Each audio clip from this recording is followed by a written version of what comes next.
I remember that my mother came here with her father and her mother to Milwaukee because there was work for her father. And when was this roughly? That was, oh my God, it had to be in 1915. Okay. 1915. Okay. Because my mother was born in 1906, and she was the oldest of all of her siblings. Okay.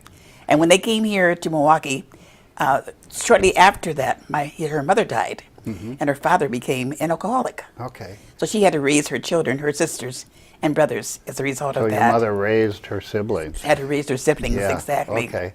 And after she had to raise her siblings, she was a marriage was set up for her at St. Benedict's. And the good pastor Brought them together and said that this man came to me and he said to me, I have a fine young man who wants to meet you.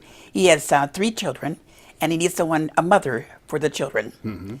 And my mother met him and she liked him and she married him. Okay. And then she had 8 children by him. Okay, great. Yes, great. then she had 8 children by him. That was including me, of course. Right, right. Yes. And you said that, but it was a marriage of convenience. That's exactly what it was. Right. And he turned out to be quite a naughty man, we'll put it that way. My father, even though I loved him and everything, he turned out to be an abuser. And so eventually she divorced him. Then my mother had to go to work. Right. And that's when she went to work for Schusters. And what was she doing for them? She was cleaning bathrooms because she Okay. was passing as white. Okay. Because she looked white. So she passed as white. And she was cleaning the bathrooms and things like that. And they finally promoted her to the kitchen. And at that time, both Gimbels and Schusters, they didn't hire any African Americans. No, they did not. And I think what you told me was that one of the things that happened was that you came to the store. Yes. And I was the darkest one of the family. And and I came to the store and they said, Marie, who is that child? And she said, oh, that's my daughter. And she said, no, it's not your daughter. It's just African American. Well, I'm African American too. Well, they couldn't fire her then. She had been there for almost 20 years, and they had grown to love her, so she was able to keep her job regardless.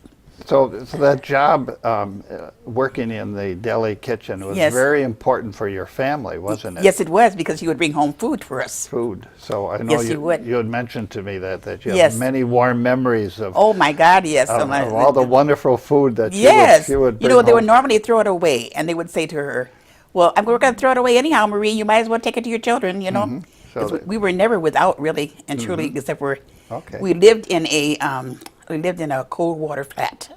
Okay. That meant that every morning we had to get up, we had to wash up with cold water. Oh wow.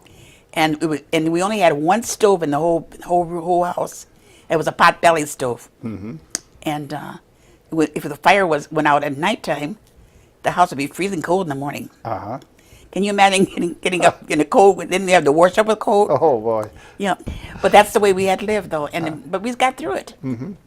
Let's talk about St. Benedict the Moor. Yes. Now that's where you went to school, right? That's where all of us went. It was an all-black school. Some of the kids came from Detroit. Some came from Arkansas, from all over, and they all came back each year. They would come back.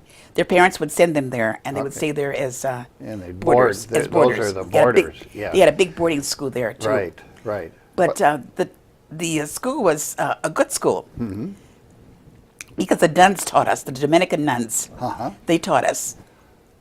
You couldn't wear makeup. You had to wear dresses all the time. Uniforms all the time, and you had to. If you put on lipstick just for the hell of it, they would smear it all over your face. Oh. And they would spank you. Oh, okay. It wasn't a spanking on the booty. It was a spanking with your hand. You come up there and they would really pedal that hand, really, till it burned, Okay. But I would think that none of that hurt me, really and truly, Okay, well, you got through it. Exactly. Yeah. I got through it. Right, Exactly. right. That's true.